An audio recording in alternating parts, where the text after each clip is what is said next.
Hello, everybody, and welcome to a dramatic episode of Cantina MX Football Podcast. We're back with episode 310. We have just witnessed Mexico lose back-to-back World Cup qualifiers, and we have a lot to talk about tonight. I'm your host, Jaime Landeros. Joining me tonight is Joel. Joel, let's waste no time. How are we doing? ¿Qué huele, Jaime? I'm doing good, actually, and I was actually pleased with the final minutes of that Mex-Canada game. It gave me some hope. Not that I had lost it, but it added a bit more. Yeah, for a second I had to make sure I was watching the right game. Is this Mexico or is this Chivas? Because nothing but disappointment and frustration from Mexico tonight. I did appreciate the little, the last minute never die sort of attitude, but it was a little bit too late. And honestly, I thought the most entertaining part of tonight's match was the little scrap at the end. Yeah, there was definitely about time Mex showed some fire. They were like zombies for a good, I'll say about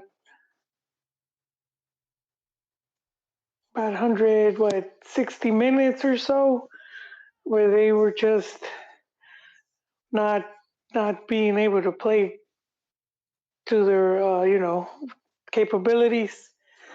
And then what was it, HH with the goal, and then it seemed to bring the El Tri to life for a bit, and they had quite a few chances to have equalized the match. But I would say that was and it's not consolation, but it was a good to claw one back, because it could go down to goal differential. At least depending how hard the fight will be for to be in the top three, because right now they're tied with Panama. But of course, Mexico has the better record, so they're on third. Yeah, a lot of shifting has happened this round. Mexico was on top of the group with 14 points, and we'll talk about the USA match a little bit later. They lose to USA, and then they lose today against Canada, so they stay stagnant at exactly 14 points while everybody else climbed up. Panama beat El Salvador 2-1 today. And obviously USA got a draw against Jamaica. Canada with the big victory. Now they're in first place with 16 points. Canada! Yeah, they've been doing a good job, and we've been talking about them. This isn't new. They've been working at this for a while now. Investing and getting more teams and whatnot, and of course, making that move to co-host the World Cup. So this is part of that work, and I welcome Canada as one of the. I hope they become one of the stronger teams, because I do feel the region is lacking. It needs teams that are. At least I'm gonna say that they can consistently stay at a good level, because I would say if anything hurts the region is how inconsistent a lot of the teams can be. Where Honduras, for example, throughout the years they've had some really talented players, and right now they're just, I believe they're at the bottom of the table, 3 points in 8 games. Not indicative of what Honduras is capable of, but that's what we're seeing right now, and I think that hurts the region overall, where it's has such a low image of between among fans, where they see it as it sucks, and it's because a lot of these teams, they're not able to stay consistent, at least to maintain a decent level of playing. Costa Rica did it for a couple years. They sort of hit a slump.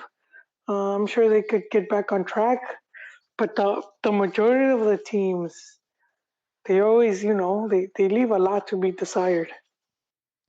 Yeah, they'll be relevant for a little bit, and then they'll fall back into obscurity. Look at Costa Rica made the quarterfinals, and right now they only have 9 points. But Costa Rica, and it's like I would say they're one of the teams that has been more consistent because they went to the World Cup in '90. They missed it '94, '98. When they go back? 2000 what? Was it Uh, 2006 against Germany? 2000, yes, 2006, and then they Hmm. went in 2014. Uh, were they even in 2018, Jaime? 'Cause my memory is hazy. It was yeah, they were in it. Yeah, so there you go. They managed to be in a couple World Cups and got some good results. And just but it happens where your talent will dry up, your generation is not as good as previous ones, and so I think that that's what they're going through. They just don't have that. But I do think they've been one of the more consistent one, right up there with Mex and the U.S. But then Canada's making that strong push. So I do think the more we see teams that are able to maintain a strong level, yeah, you'll see a more competitive region. So that's you're trying to find the silver lining in this. It's like it's good for Mexico to have a little bit of um competition. Well, Jaime, and I don't mean to cut you so quick, Yeah, but we do have to remind, our listeners, Mex has always struggled in Canada. is that They right? they've never re- they've never really gone in there and whooped that ass, open a can of whoop ass. They've always had a hard time. You could go back to going into qualifying to World Cup '94. They had that. Abuelo Cruz had to score that goal. I think it was in the last minutes. Um, Unless my memory is again playing tricks. But it came down to that match for Mexico qualifying into '94 World Cup. We had the one before the Hex with Suazo. I mean, not Suazo, Bozo, El Oso Polar. I guess Hmm. he fell at home, scoring that goal that put Mexico in the Hex because they were going to not even make it to the hexagonal. So, yeah, throughout the years, they have that's one of the venues that it's been difficult for a three to play in. Yeah, up until now, uh, Canada had only ever won 3 times against Mexico. We have to go all the way back to the Gold Cup in 2000. So this was a very big victory for Canada. And, I got to give credit to whoever did the schedule because, Mexico has a really tough schedule.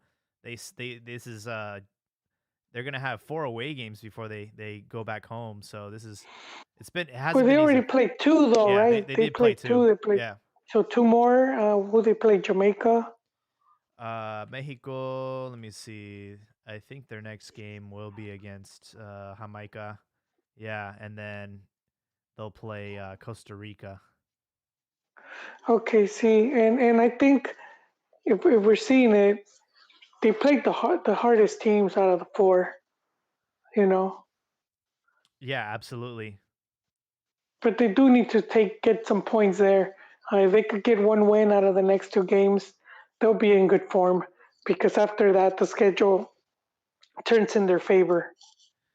Yeah, so if you look at the remaining schedule, so I'm sorry, Mexico had 3 away games already. So they played El Salvador 1-2-0, then they lost against USA, and then they lost against Canada.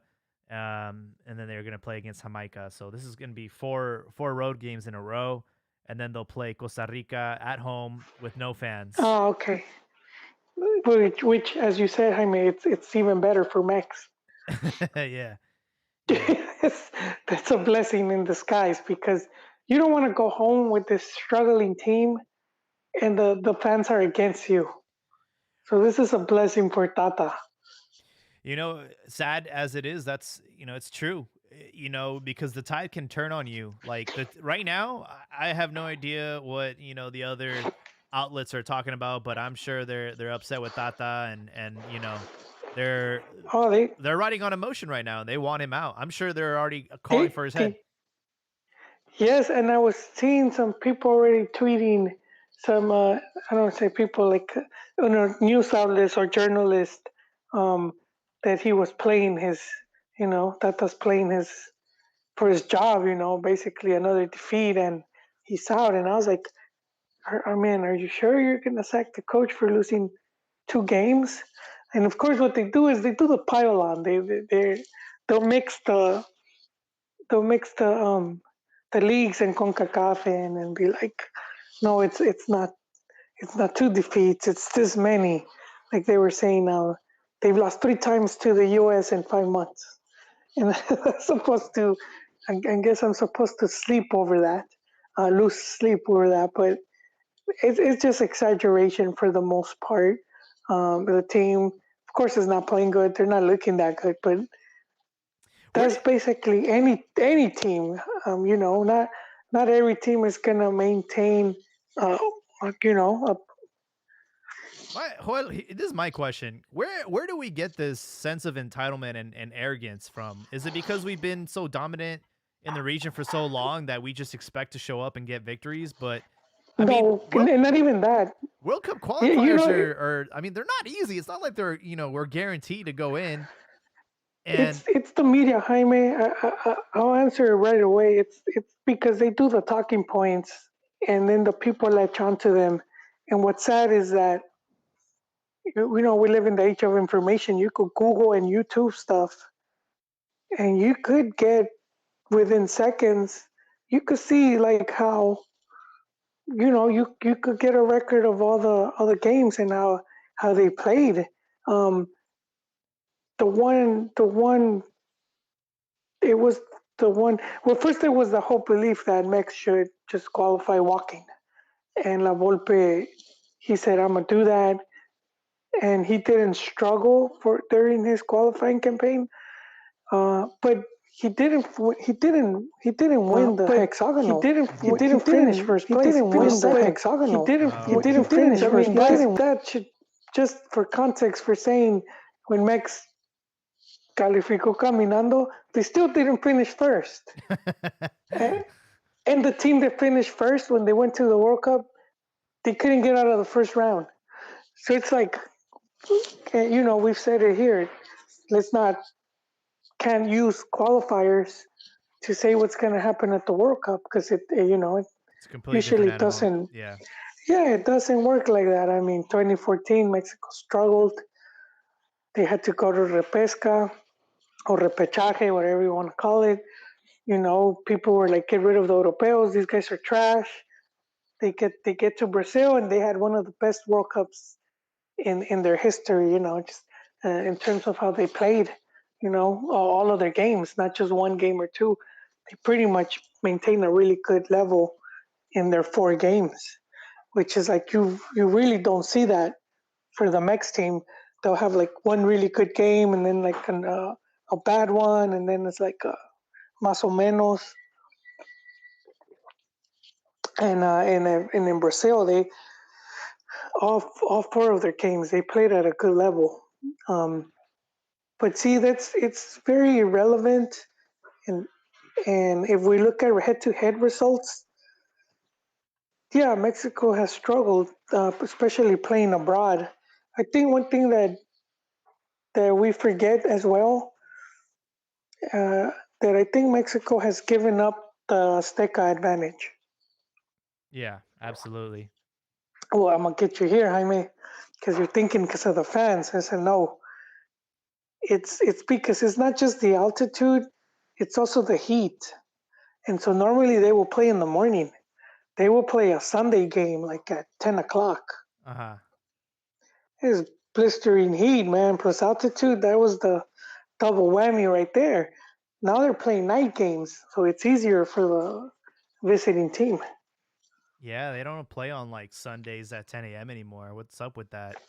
Well, TV, it's for you could get more ratings at the at the night hour. Mm.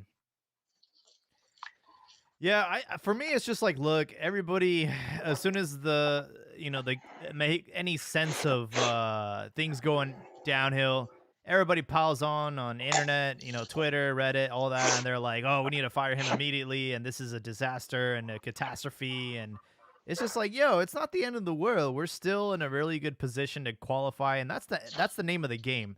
I know that there are some benefits to be seeded in the World Cup. You do have mathematically you're going to be exposed Yes. to easier opposition, but it's not easy. It's still the World Cup. Like the best of the best qualify to the World Cup.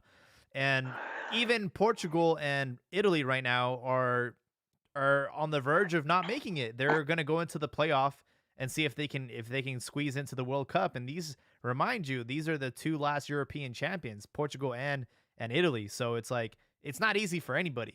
And this the sense of entitlement is just ridiculous, man. Like you try playing in a below zero, it's not easy. I mean, everybody's gonna blame Ochoa for messing up that goal.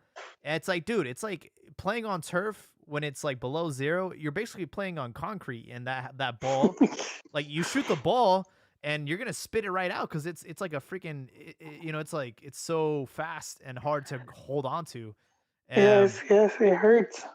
and Um, the only part where I will give a little bit of criticism on Tata's part is we have not figured out defending set pieces. It's been our, Achilles heel forever. And the second goal was a result of that, a set piece. Just I don't know, maybe not holding on to your marker or not paying attention, or I have no idea what happened on that goal. But I think Tata does deserve a little bit of criticism for that. yeah, yeah. I did not like Osorio, but he improved Mexico in that aspect. His set piece, Mex was pretty solid when it came to that. I believe they conceded the least amount of goals of any selección. So Mex selección, I should say. Uh, yeah, that is solid criticism. I do think there's a few players that are just you know not bringing it for different reasons. I do think he needs to shake things up with the roster. I wouldn't go as far as to bring in Flores, the Arsenal kid that's tearing it up with the under 20. He's a youth. I mean, I don't think he's the answer. I'm not saying don't cap him or don't give him a try, but I think it shows the desperation of a lot of fans trying to bring in a kid because he's doing good in the youth tournament. He's an Marcelo Arsenal, but Flores. Yep. he's not playing with the first team. Um, with some of these youth, at least if they're in the first team, it's a different beast between youth and the senior team. But it's good to see that he's there, and hopefully he breaks into first team football. Because he seems to be quite talented. But I don't think that's the answer. And we saw it already, Jaime, back when there was Vela and Gio, and they were pushing for these guys to come into the national team. And that's when Sven Goran Eriksson was there, and he was, bringing in these young guys, and Mexico was getting, that's when they struggled, when they almost didn't make it into the hexagonal. Yeah. I think with people, they're looking at, hey, look, here's a problem. We haven't progressed. Let's start looking at some, new ideas, some solutions. And I don't agree with like, hey, here's this hotshot kid doing really well in the, under 17, under 20. We should just throw him out to the Lions. Like that's not how it works. Marcelo Flores does look promising, and it would have been funny to see him play against Canada because he is Canadian. His dad's Mexican, but yeah, I mean, these are not the kind of games that you want to be throwing an unproven, kid in. What I will say is it doesn't hurt to have a little bit of youth just on the bench just for the experience and just to have that camaraderie with, cuz I remember playing in high school, like I was a freshman and we had a freshman team, but we were on the same bus as JV and varsity, and just having that experience, you do learn a lot, you do grow a lot, and you get familiarized with the team and the organization and the senior players, and who knows, maybe they might punk you or they might give you tips, but you learn from that experience. That's why Completely agree, Jaime. that's why Ronaldo Fenomeno, he went to the World Cup in '94, if I'm not mistaken, but he didn't play a single minute. But just Oh yeah, but he did go just for that experience. yeah, they did take him. You are correct. I believe he was wearing number 19. Yeah. Yeah, he Uh was there. He looked completely different because he was really skinny. He was like really scrawny. yeah, that was before the soda and all the food. That was back when he was still No, starving in Brazil, man.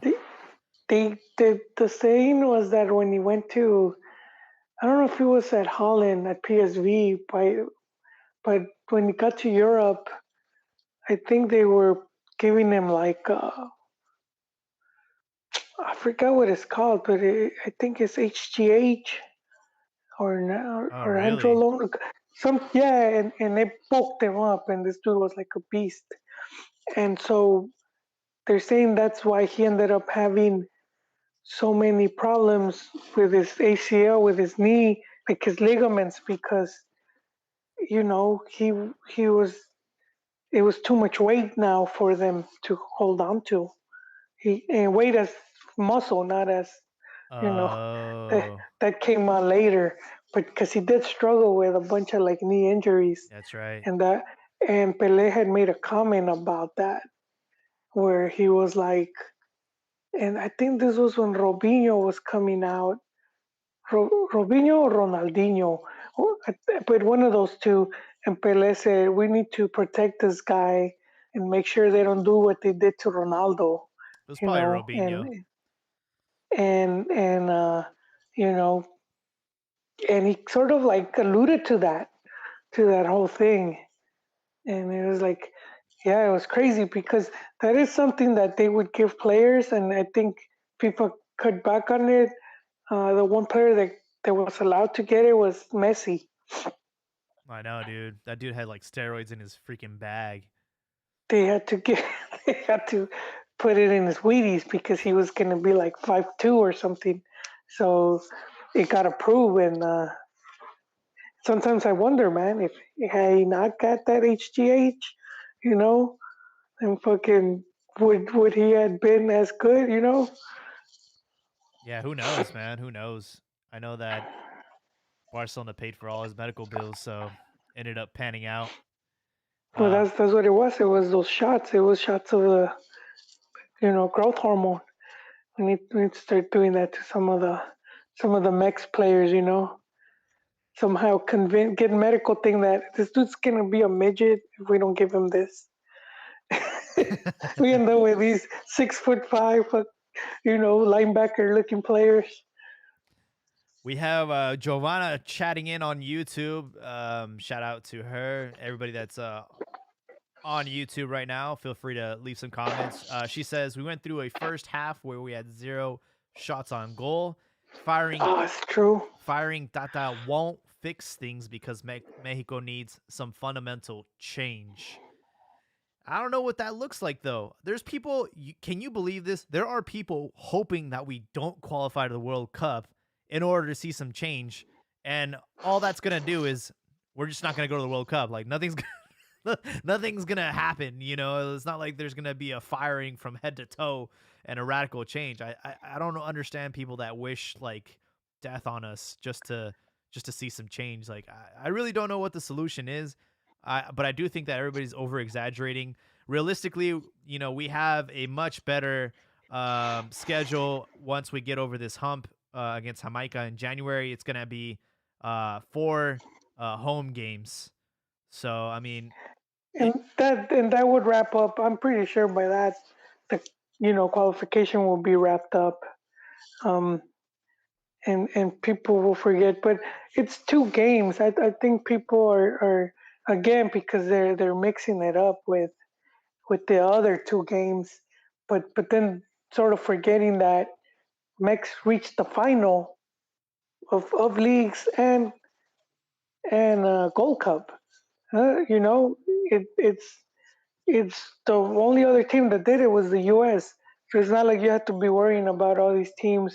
Again, we're talking about consistency. They're not very consistent. The majority of those teams are not.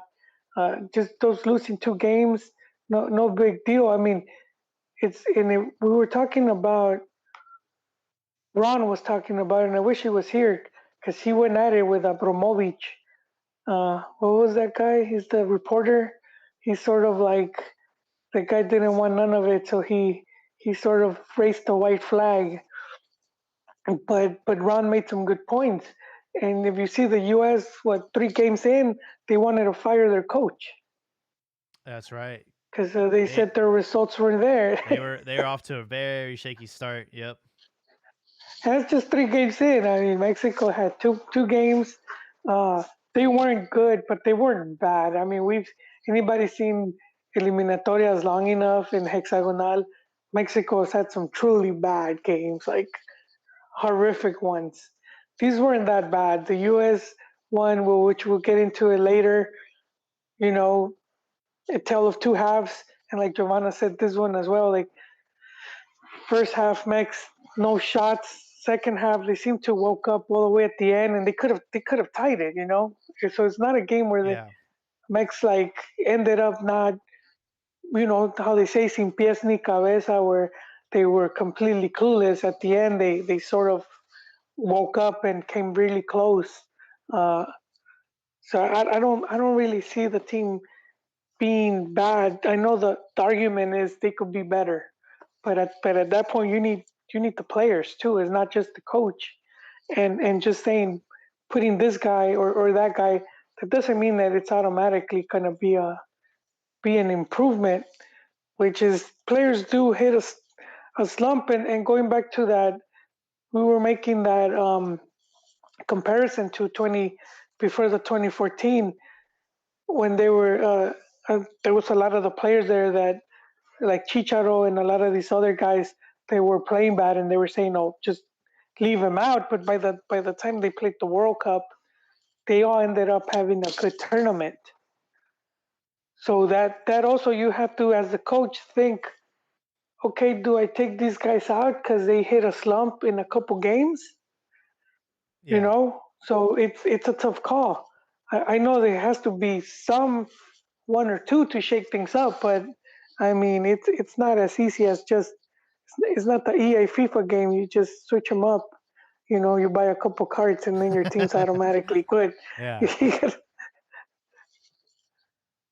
Yeah. No, I mean, look, we get a victory against Jamaica. It might be difficult, because we're on the road for the fourth time, but even a win or a draw, we'll be fine. I think what people are fearing is going into repechaje because we don't want to play against Comebol for the for one of the tickets to the World Cup because Comebol right now it's a freaking dog fight. Even Uruguay's they got their shit pushed in today against Bolivia. So it's Damn. it's not easy. It's not easy. Were they playing in Bolivia? Because man, that they They can be were. up in. I know the altitude out there is insane, right? Yeah, it is. La Paz, I believe, and it's been one of the difficult ones where some of the teams are crying and trying to get that venue removed. But and then Holy it's sh! it There, it's can it's almost 12,000 feet above sea level. Oh my god! there was talk of some Argentine. I don't know if it was a club, and they said that the secret to I kid you not, Jaime. They said the secret to being able to hang in that altitude was to take some of the man. What are those pills? Damn, the blue pills for potency. Viagra? Oh man, yes, there you go.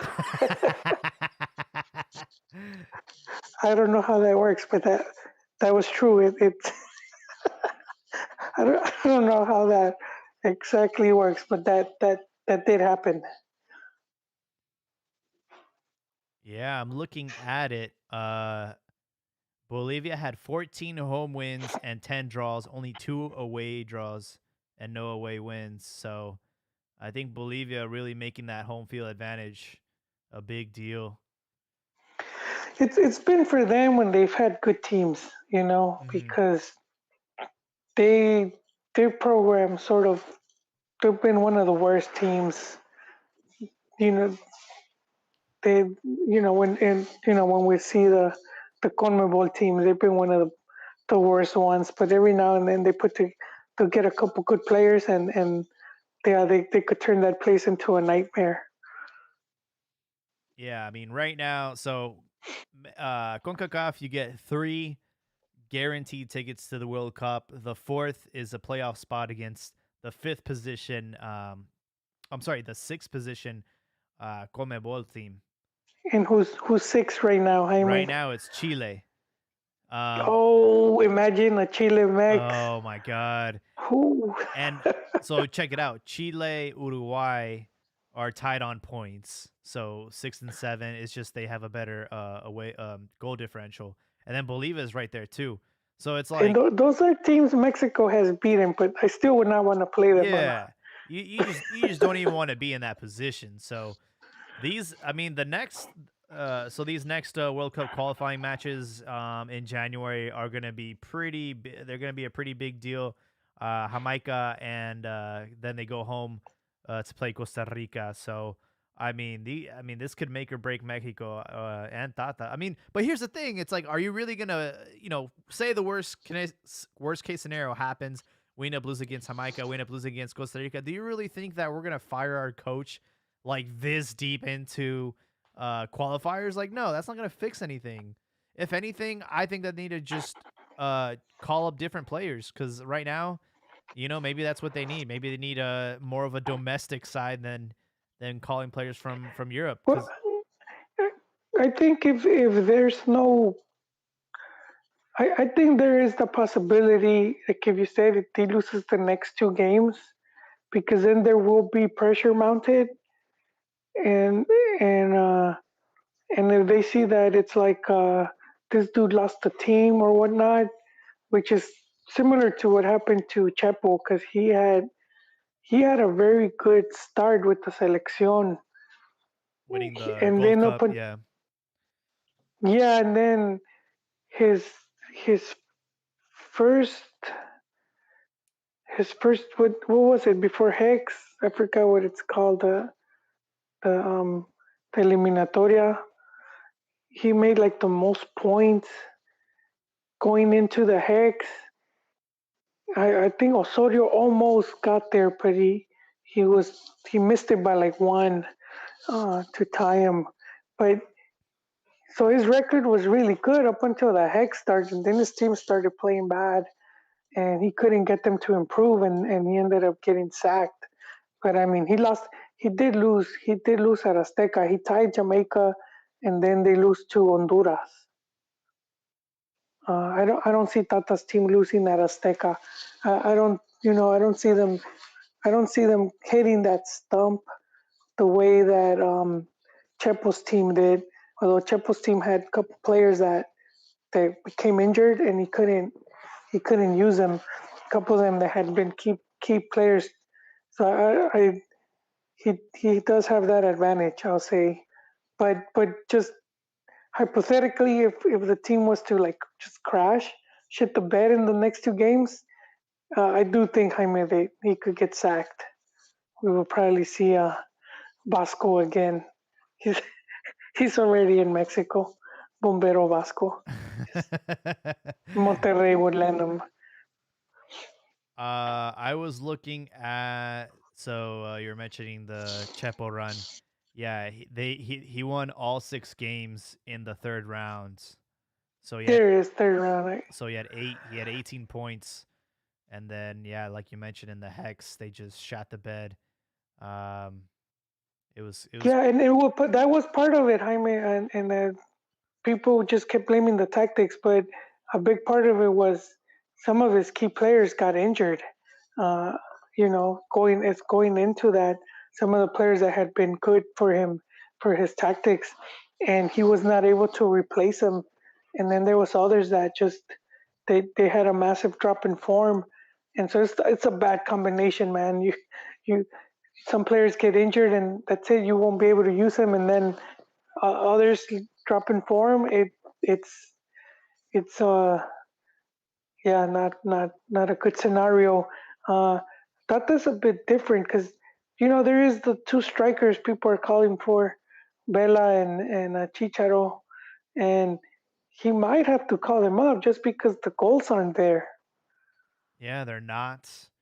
And I was kind of curious, because I mean, Raul had a great game. It's just he can't do it on his own, and he didn't call up any other striker to help him out. So I mean, it's just one of those things where it's like I just don't know if it's like the right team that he's lining up. I think Raul Jimenez and having a creative midfielder, somebody like, oh, I don't know, La Chofis. Hey, I think La he Chofis. might, And here's the he thing, might, he's dude. he's doing a great job. He's in form. He, He's gonna be voted like the best newcomer to the MLS this season, and it's like, yo, give him a shot, man. it's no, it's true. It sounds like a joke, and I've been one of the dudes that have been very critical. But you surround them with a team like that, you know, that with enough talent, and just let trophies do be La Trophies. I do think he could do some damage there, man. You know, Yeah, and I think like today, man, the way the game was going, especially late in the second half, like this would have been a perfect super sub. You bring in Chicharito, and he would have bagged it. He would have bagged that one goal that got taken off the line by the goalkeeper. Like, dude, that's his bread and butter. Like, it just when you have players yeah, when you have players like that, like at your disposal, like use them. Like that's my point. Is like you want to bring your best. And he had a very rough first season in the MLS, but this season he's made an effort. He's scoring goals, and would you rather have him playing Warzone or watching like an NBA game, or have him on your bench when you need a his freaking goal, man? courtside seat, man. Yeah, well, who knows, man? Let's see what happens because let's see what happens there. If he does make a return, I know you know there's gonna be a strong push again to bring him back, especially after these two defeats. Yeah, and unfortunately, LA's season is over, so he's not gonna be in form for the next couple of months. So I mean, I don't know what his future looks like, but right now it's like it would have been a great time to have called upon some of these MLS players that I mean the season's over for them. This would have been their peak. Um, but now we're gonna go into the winter time, and the MLS has a different season than everywhere else in the world. So these guys are on vacation now. Um, but yeah, it's just one of those games where Mexico could have drawn at the end, and my whole thing with like the whole fighting, like, hey, there's plenty of snow, just turn it into a snow fight, do it gentleman's game, like they're over here trying to scrap. I'm like, dude, just start throwing snowballs at each other. I think it would have been hilarious. It got heated. No, we were talking about this before the match. How for Canada it was such a big game. I think it's sort of confirming what they're at. It's very similar. Canada US sort of very similar where they're trying to like They got and they got a chip on their shoulder. well, they do, but also Texas it's continues to be the measuring stick. So of course, when they play them, they're gonna go all out, and that makes the games against Mex that much more important for them. And I do think, and I did see a sense of this in both games where those teams wanted it more. You know, Yep, 100% I agree. think some of these Mex players they're a bit checked out. They've been around. It just they just don't seem to get motivated to play these teams, and it's it's just it's that's why sometimes it pays to have some of the younger guys because they're more hungry. Yeah, some of these older dudes they've played this game a bunch of times. They don't really care. You know, a lot of these guys going into what they're like third, fourth World Cup. Yeah, I mean, Guardado's on looking at his what, fourth? So it's like it's one of those things where it's like When Ochoa would be what? He's going on. Is he gonna hit fifth? mm, he has one less than Guardado because he didn't go to the wait, did he go to Oh, 06? I don't think he did he? Maybe he did. he should have gone. He might not have been the starter because it was Oswaldo, but I think he was there in the bench. Maybe you're right. Maybe he did go to 06. Um, I'm checking it right now. It was Osvaldo Sanchez. Where's the other goalie? Oh yeah, he did go to 06. No shit. So 6, 10, 14, 18. Yeah, he's going to his fifth. And He could go to six World it Cups. doesn't, it doesn't feel like it because he wasn't a starter until 2014. So it's like Yeah, that's probably why we're like, well, technically he has like, this will be his third as a starter, but yeah, and then it's going into his fifth, but times four. It's almost 20 years of him doing this selection stuff. That's why I say for some of these dudes, they sort of check out a bit. It's hard to maintain that motivation. I know Like, you know, Chaka is getting his wife's getting death threats. It's really not that serious, man. And okay, let's talk about motivation. This guy, dude, this guy is like a big, like super positive person, wants to spread the word of like his, he's very religious and and it's just like he's getting his wife's getting death threats. It's like, dude, it's not that serious. Like the fans probably are just some nerd. ridiculous. Yeah, it still sucks. And sometimes things like that, it backfires, because if his wife's worried, this dude, or he could be worried too. His head's not going to be in the game.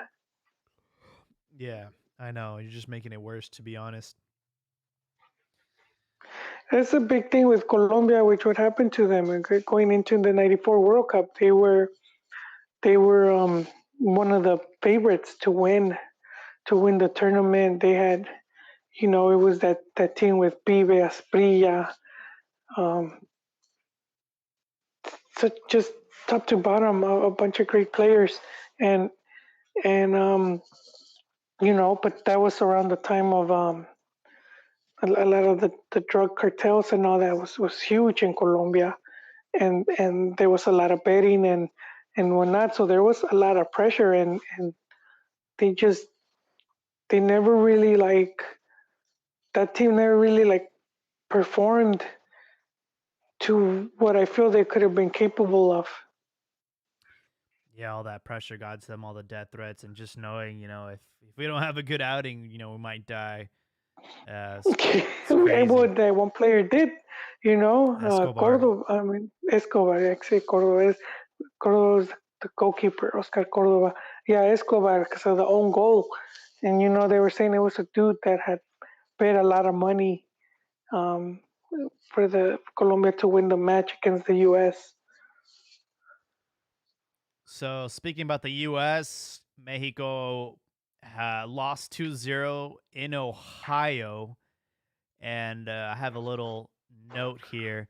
This win marked the first time that the U.S. has beaten Mexico 3 times in a calendar year, with all 3 victories coming in an official competition. The U.S. is now 5-1-1 in home World Cup qualifying matches against Mexico since the '98 World Cup cycle. And all 5 wins coming in the state of Ohio and by 2-0 score lines.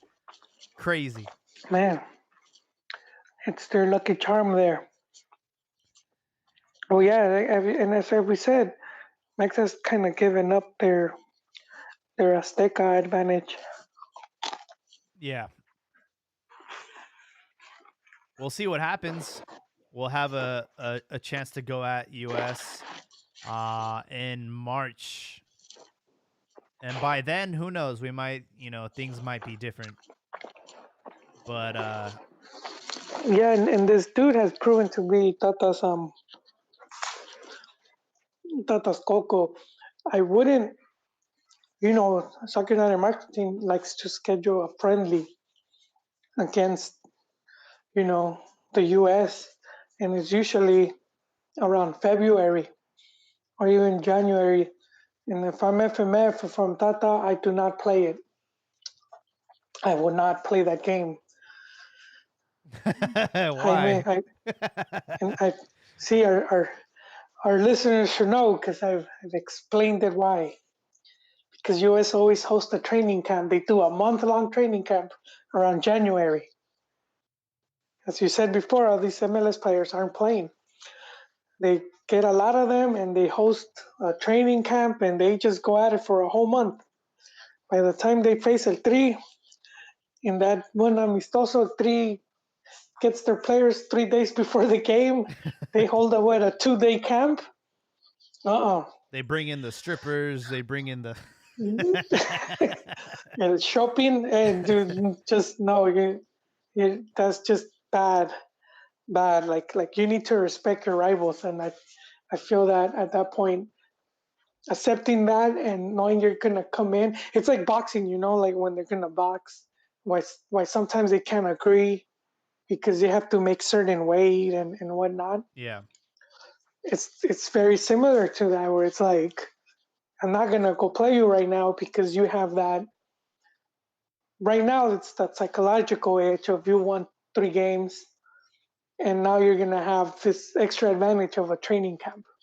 So I'm it's it's the cards are stacked against Mexico, so they shouldn't. If it does happen, I think that's just a bad idea. You're just gonna fan the flames. It's a bad idea, top to bottom. It's one of those you have more to lose than to win. This is a friendly. Who cares if you beat them? It's not gonna get you anything. I would just wait for the big Azteca game and bring back the OG Aventaja. Put it 10 in the morning. The sun is at its highest. It's the altitude, everything. The smog is gonna kick in. Yeah, I would definitely. Although this is another thing, and you would have to at least I don't know, dude, bring in the America players because you do have a bunch of these players from Mex that aren't used to playing in Mex City.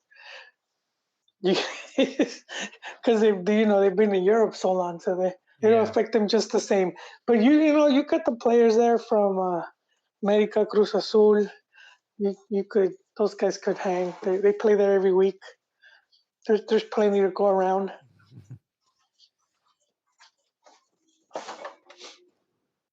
Yeah, it was a painful defeat, especially considering what happened over the summer, the two cup finals, losing them, and then this real dagger, this big victory, and then Christian Pulisic scoring, and I get it, it's not fun to be on the losing side of this, 3 games in a row, and I congratulate them for winning, and for Mexico, they gotta do something different. They gotta switch it up because USA's got them pinned, man.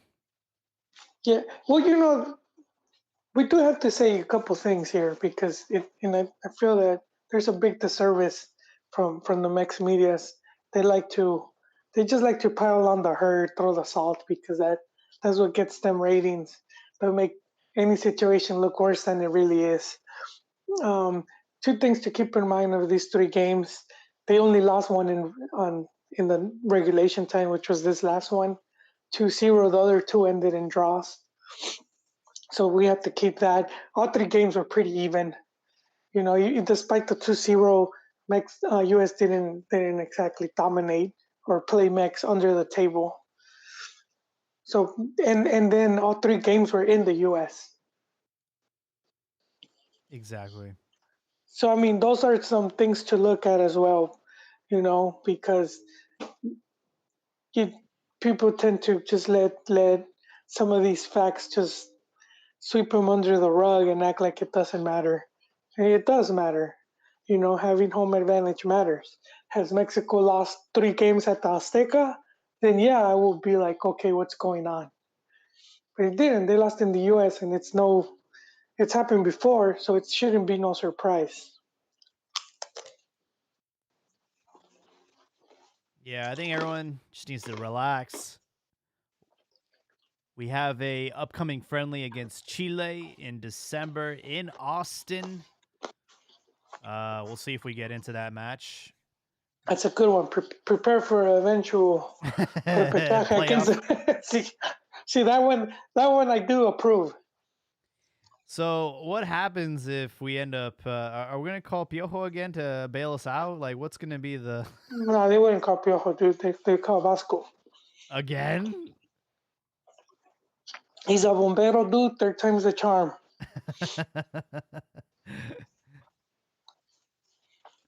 I think Piojo would be a candidate, but I don't know, man. If you're Piojo, do you want to give up your cushy job at Tigres? He's making You're gonna have some to, good money. you could do if he could do the Tuca deal, be there a good 10 years. Oh man, he's gonna be living that sweet life, man. We were seeing Tuca driving a Ferrari just to They go to Oxxo and pick up some soda and shit. And it sounds like we're joking, but this it's fucker true. was driving around in a fucking Ferrari. They even crashed into him. Remember, he got all pissed off. This It's shit's handmade, dude. it's like when I hear it and I like think about it, I just picture him like in a Ferrari and like in Monterrey, just like like sticking out like a sore thumb. He's doing donuts. He's getting gas and He shit. Like, oh he my gosh. he'll pull up into the Tigres parking lot and just donuts. Yeah, no, man, that's one of the best playing gigs you're gonna get. Don't get any better than that for Piojo. I wouldn't leave. I would play World Cup, man. I'm not gonna go for 3 games and then the media's gonna and the fans are gonna turn me into a fucking villain. If you guys, I'm staying over here where everything is sweet, sunshine and rainbows. No, I do think he would be one of the candidates, and also Vasco. If people think that they're gonna go after Zidane or some other big, no, it's not. It's not happening. It's not, there's no one really right now. So If you're not gonna. Mexico gets Zidane, I will shave my head like Zidane and my eyebrows, bro. I will shave both if we get. If we get They'll get Gignac to convince him. Oh man.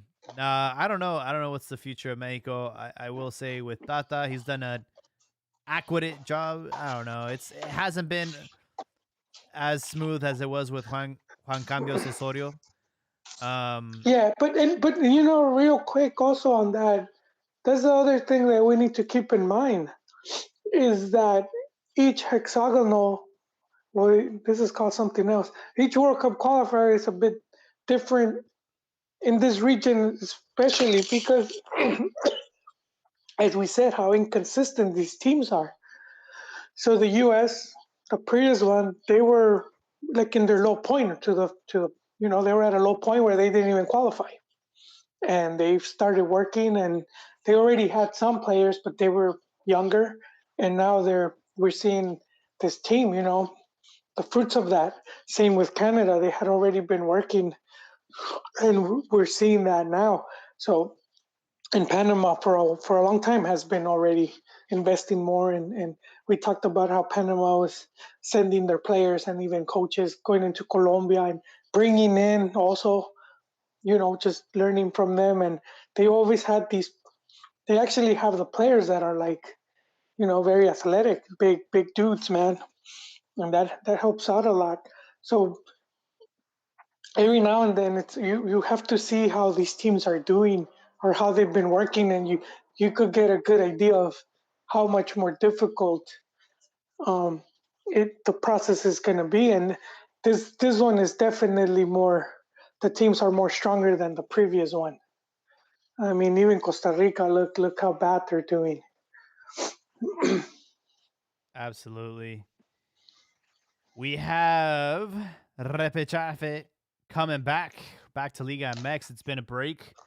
Santos will kick things off against Atlético San Luis at 5 p.m., followed by Puebla hosting Chivas. I know this season has been up and down and unpredictable and a bit frustrating, but how do you feel about our chances against Puebla on Saturday? I think they're. Uh, They I know don't. Chivas they did beat Puebla. Then there was the opening game, but that was under Buse. This is not Leaño's team. Mm, I don't know, man. His team hasn't really seen. I haven't seen like an improvement where I would have said, okay, they did a good thing firing Buse because look how much better the team is playing. I don't see it. So I don't really know, man. I know Puebla's not. Yeah, They haven't they don't been have so. Ormenio anymore, so we don't have to worry Yeah, about they that let go guy. of they let go of some of there's dudes. So there's a team that's beatable. Um, but I don't know, man. I don't know. It's tricky sometimes when you have a coach. It's a rookie coach. He could shit the bed.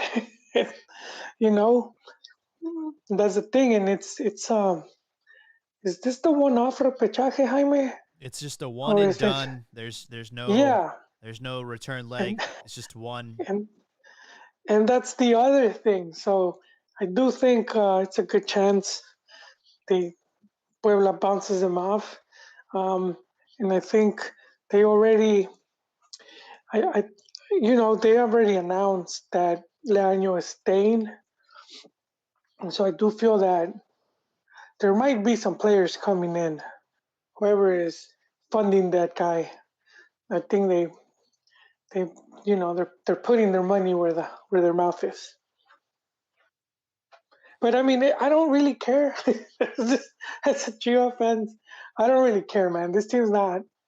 I just they don't have it. I don't see them going far, anyways. Yeah, if memory serves me correct, the first time they did this repechaje, they beat Necaxa uh, in a one done game, and then that's the run where they ended up going all the way to the semis against and losing in the semis because they beat Leon, right? they beat America and then they lost to Leon, Yes, and yes, and then that was good the old Buse that Chiva fans and then the turned again. yeah, and then last season they go to repechaje against Pachuca and they end up losing. So it was just like, so far we're 1-1 in these do or die games. What I can say is, luckily for Chivas, none of their players were called for international duty, so we're looking at a well rested squad going into this match, and I think that was one thing that was kind of holding Chivas back. We had Well, and Alexis and Vega dealing with injuries, and I think the team was just tired. So and and that's gonna bring him up. Is he recovered? Because I feel that we don't he's know. right now the See, that's hurting Chivas as well right now. I do think next season, and if JJ Mack returns, and then Vega gets in good form, I do think if I feel there's some money coming in, probably through the Leaño Akron connection. Um, they could bring 2, 3 players. I do think Chivas will be more competitive. Uh, right now, if any edge I gave to Chivas was all on Buse, I don't know. I don't know. Maybe Leaño will surprise me. He does have Menotti on speed dial. So, but even then, Menotti seems to have checked out like years ago, man. He's like Mr. Magoo. I don't.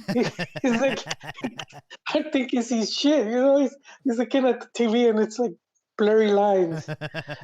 He's just smoking and just. So I don't know, man. I don't. I'm not big on Leaño, man. Yeah. We also have games on Sunday. Toluca will play against Pumas. That should be a very good one. And then Cruz Azul versus Monterrey. Those are a little bit harder to predict. I think Santos will beat Atlético San Luis. But Toluca Pumas, I mean, I think Toluca were in better form. Uh, Yeah. and then Cruz Azul Monterrey. I mean, that's like Well, you can flip. well, Jaime Toluca were in better form, but and this is something you said before. The teams that catch fire going into Yeah, Liguilla usually do good, and that's been Pumas. they beat Cruz Azul 4-3 on the last game of the season. So yeah, Yeah, their last games they sort of turned it up. They found their inner beast, and they came out swinging. So yeah, Pumas might ruin Cristante's return. yeah. Actually, you did bring up a good point. I'm trying to find the last time Toluca won. It's been a minute, so uh, Yeah, because they started really good. We, they we did. were talking about how their coach. Well, I was surprised too, because they brought him back and they were just having a really great season. I think at one point they were even top of the table. Yeah, they were like neck and neck, and then I don't know what happened, man. They just sort of they went through a slump. Yeah, yeah. You don't want to hit it going into Liguilla. That's the worst. I think their last victory was against America in match week 9. Oh So wow. wait, let me double check because yeah, man, they have not won since. So we're talking about almost half the tournament that they, they haven't been able Forgot. to. They just gave up. I'm gonna give this one to Pumas. And I'm happy for Liliani, and I'm glad Pumas stuck by him because, you know, Oh some yeah, people were saying that he was smoke and mirrors. He takes over the team. He was there just like as a trainer, and he became the interim coach, and then did an awesome job when he um, Pumas actually they had the Spaniard guy who left because he wanted to be with his mom during COVID. What's that dude's name? Oh, Chemis? No, Michel was it? No, that, no man, Jimenez. that was That's Cruz Cruz Azul. Azul. My bad. I think it was Michel. I think the former Michel. Real. Yeah, he was Puma's coach. And he's like, Oh, he's like Getafe now. well, he left because during the COVID thing or something around that time. He said something about his mom, and he leaves like the preseason or something. And Liliani just takes up. He's like, I'll do it. He goes on the hot seat. He'd been around for a while as coach, but not as the main coach. And he does a Oh. fantastic job. Takes them all the way to the final. They were one of the better teams. They lose to Leon, but they were just a really good team. And then and then Pumas just dismantles his team. You know, takes apart his car, man, and Pumas has sucked since, but he's got them back. They're all bandaged up and taped up, and he got them back in there. So I think I'm glad that at least they didn't. Normally they'll just blame the coach. It's like, yeah, we sold all these players, but it is the coach's fault. Yeah. So what about Cruz Azul Monterrey, the current champions, and then you have Aguirre who's got a chip on his shoulder. He did win. There's a thing about Aguirre, old wolf, knows his shit. He bested Solari, America, and America. We had to give it up for them. I know we were saying how ridiculous it seems for some of their fans to be complaining. I believe they just broke the record for most points that they had. I think under Piojo. I think with Solari now they broke that record of most points in a That's short crazy. season. And it's like, hey, you're saying that dude sucks. We cannot trade for Leaño. You you you want to see hurt. You want to see real pain. I'm like Bane. You you you merely adopted it. Yeah. I was born in it. Like I didn't even see a liguilla tell us a grown man. Um, no, not a liguilla. A first place finish. I'm gonna say that, but yeah, dude.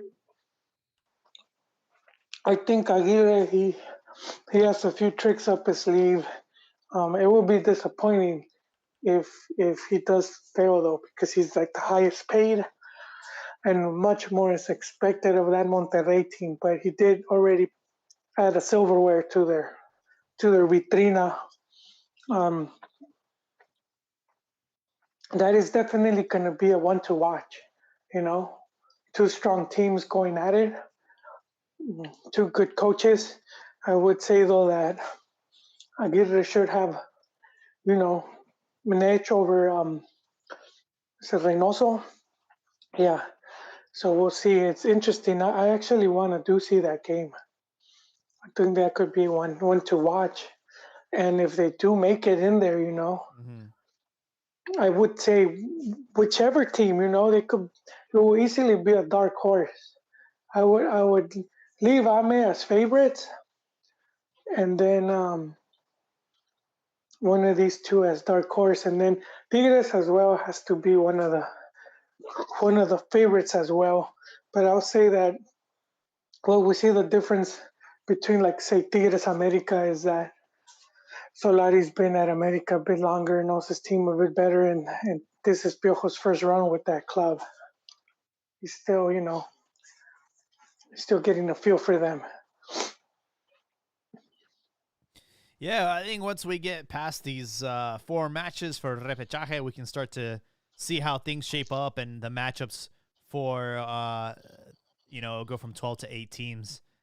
But I mean, I said it plenty of times this season. America. I mean, it's their tournament to lose.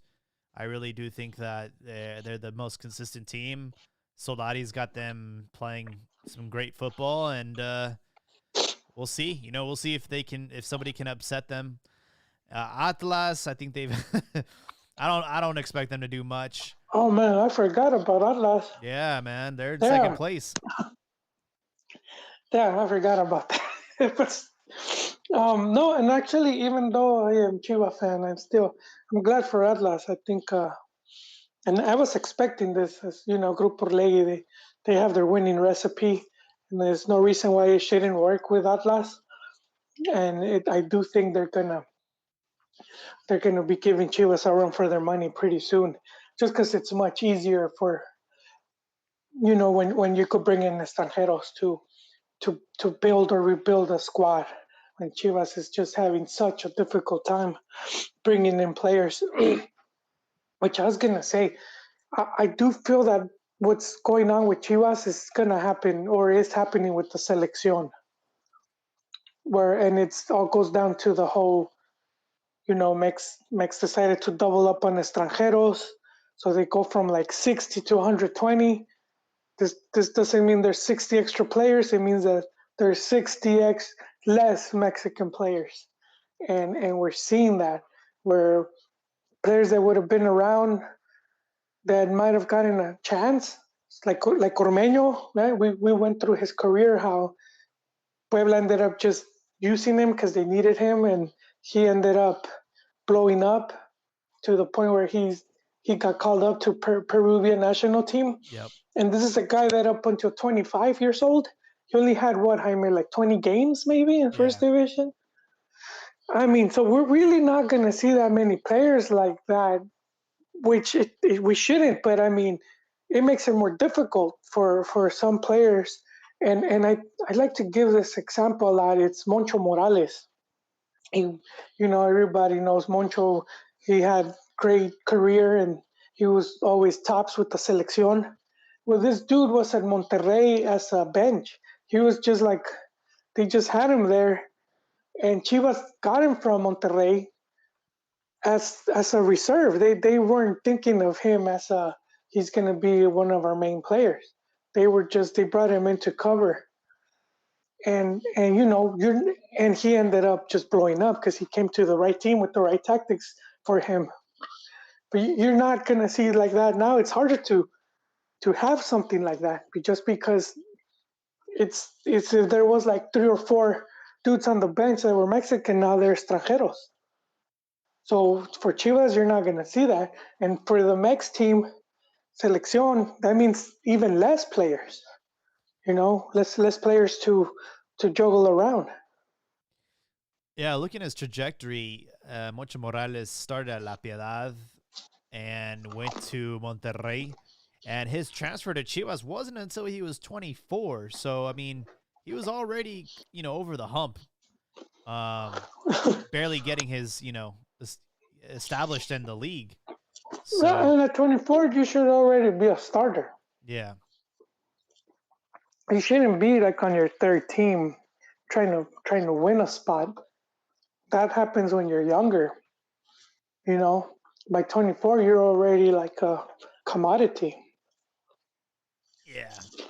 Development in Mexico has always been kind of slow like that, though. I mean, there's very, very, very rare, like, you look at Guardado and Ochoa getting their debuts and being undisputed starters. Like, that doesn't always happen.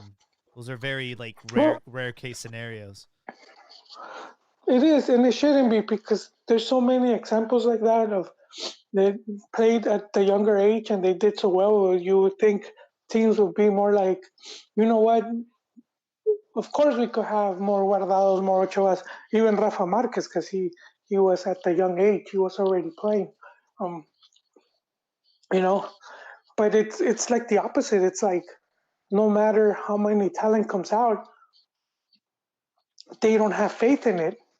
So we were talking about Marcelo Flores, and big reason is for those that don't know, because I didn't even know until like 2 days ago or three that Mexico was hosting a Revelations Cup. That's I right. guess they they did a tournament. I think are they hosting it or did they Yeah, they're just come hosting up it. with the tournament?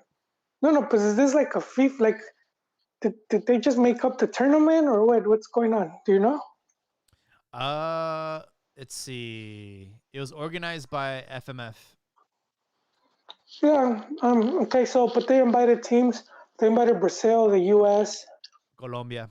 I don't know what Colombia and Mexico won. They won it. They won the cup. They beat Brazil and then they beat the U.S. today. They beat them 2-1, and Flores scored in those two games. I don't know if he scored in any games previous to that, but that's why he's trending. But I mean, we're seeing some talent there, and we've seen it before, under 17 and whatnot. But then when they go back to Mex, they get buried in the youth teams. They don't really put them in the first division teams, and I think that's what hurts a lot the league and the national team as well. Yeah, I thought it was pretty cool. Uh, Not a bad idea. And yeah, I mean, we got to see Marcelo Flores like kill it, and he's starting to get some eyeballs on him. Yeah, So, I mean, that's pretty much episode 310 as far as what happened and what's going to happen this weekend. Do you have any closing thoughts before we put a bow tie on this? yes, I'm gonna say for all the three hermanos, they're losing the faith. And I know there's been a lot of trolling going on. A lot of the media saying how U.S. already surpassed Mexico, and we've heard that tale before. I just say don't get wrapped up on that. it takes more than losing head-to-head games to be surpassed. If we use that logic, then Mexico surpassed Brazil a while back because we went through through a period where beat Brazil, Confederaciones. They beat them in a couple finals. Gold That Cup, doesn't mean that. Yeah, that didn't Olympics. make that didn't make Mexico better than Brazil. It made them better, perhaps in head-to-head matchups, but not overall better. You know, at the end of the day, they went to the World Cup. Brazil was more likely to bring it home, um, and that's very similar here going on with the U.S. U.S. might be have Mexico's number, but until they're winning more at the international stage, until they're doing better at the international stage, winning an Olympics, winning those youth tournaments, uh, putting the better performances at the World Cup, then I wouldn't be giving up the whole saying, oh, they're the new giants or they're this or that. I think the media's really easy to relinquish that crown. It's like they just lose once and oh, yeah, here you go. It's like no, man. There's this big shiny vitrina here filled with gold. You need to equal that or surpass it before you can wear the crown. That's gonna be my closing thoughts, Jaime. Oh, and I wanted to know your prediction on Cruz Azul Monterrey. I'm gonna give it to Monterrey. I think Aguirre has a lot more to prove this season than Cruz Azul. I think Cruz Azul they finally got that monkey off their back, and they're like, all right, cool. You know, but they are the defending champions, so you got to give them a little bit of credit. Well, I will also say that if you look at the two squads, Orbelin Pineda got some action today. You had Luis Romo had action the other day, so these players are not going to be 100% fit for that match. Whereas with Rayados, I think only Ah, I think good points. I think Gallardo was the only one that actually got minutes. Funes Mori was not. He didn't get any action. Charlie didn't get any action. So yeah, I think that going into Sunday, I got to give it to Rayados. And if things go as planned, say Chivas do beat Puebla, they are the 10th seed. Chivas are the 10th seed, so they could potentially play against either America or Atlas if they get Oh damn, past. Yeah, classic. because you're going against number 1 or number 2. Since they're ranked so low, 1 or 2 Oof. will be against the lowest ranked seed that's left. So that would be Chivas, unless Atlético San Luis and Pumas get some victories. So we'll see. We'll see But, what it but how you know that televisoras will be hoping that yeah, for that Chivas win, because that's Chivas' ratings gold. yeah, No matter how bad they are, they're still ratings gold, man. yeah. I think everybody wants to see that. Nobody wants to see America versus San Luis or That's true. Atlas Puebla. versus. Yeah, exactly. So it's like if Chivas can get through Saturday, they'll at least get guaranteed two more games, and Yeah. So just hearing that, Jaime, if I'm FMF, I throw in Santander there as a ref. Couple calls their favor, a and penalty here, our MVP. red card there. Yeah. I will say this now that you mention it, the refereeing today was really, really bad in the Mexico Canada game. You cannot allow shit like that to go. Like there was a few plays I'm waiting for the yellow card to come out. Like there was a breakaway from Canada and Gallardo just literally grabbed this guy by the collar, and Oh, he did, and the I referee was saw like, that one. the referee didn't say anything. I'm like, dude, the problem when you do that is, okay, now he's got a chip on his shoulder. The players have like that, that animosity towards each other. And now at the next play where there's like something happens, there's going to be a fight. And that's exactly what happened. So I think the Yeah, referee and you know what? didn't know what to do. That play was yellow card, and you don't whistle it because the player managed to get away, Right. and so he was still possession, and He had the they still advantage. had an opportunity. Mm. had an opportunity to create a goal or a goal scoring chance, but after once the play ends, he could bring the player and card him, and I think that's where he failed. Yeah. And then Yeah, you're right. after the match, he just kind of lets the teams go at it. He didn't really intervene. So I'm like, you know what? I don't know. It's just one of those things. Oh boy, we talked about a lot today. It was a lot of emotions for everybody online. One piece of advice for everyone that's listening, specifically to the Liga MX Reddit community. Just don't hop on the keyboard and talk with your emotion, man. Like, take a chill pill. You know, it's not the end of the world. Yeah, it hurts to lose these matches, but Mexico's still on pace to qualify to Qatar, and that's all that matters because it's a completely different ball game once you get in, and the goal is just to get in. It is, and Yeah, once they get there, it's a different tournament. And also, this isn't really bad. I mean, you haven't seen bad. If you think this is Mexico playing bad, no, they've been much worse. I do want to give a shout out to the British invasion. We had a Q&A on the Spotify. Who's your favorite club? He said Atlas. And we also had Pedrito say that his favorite club is Los Bravos de Juarez. So I appreciate your guys' responses on Spotify. We do have a Q&A there. And we also have a poll every episode. So make sure to participate on the Spotify episode of 310. And with that, I hope everybody has a good night. Make sure to watch the repechaje matches this weekend, and we'll catch you on the next one.